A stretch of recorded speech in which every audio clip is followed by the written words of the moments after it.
Nailagak na ang labi ni Rin Baterbonia sa Talacogon, kung saan maraming pamilya, kaibigan, taga-suporta, at mga personalidad mula sa komunidad ng basketball ang nakiramay at nagbigay-pugay sa kanyang alaala.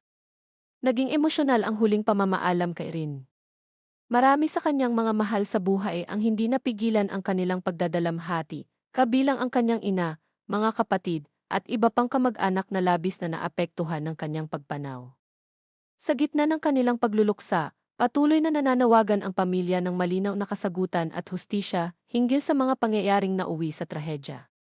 Samantala, nagpapatuloy rin ang mga kaukulang investigasyon ng mga otoridad upang matukoy ang buong detalye ng insidente.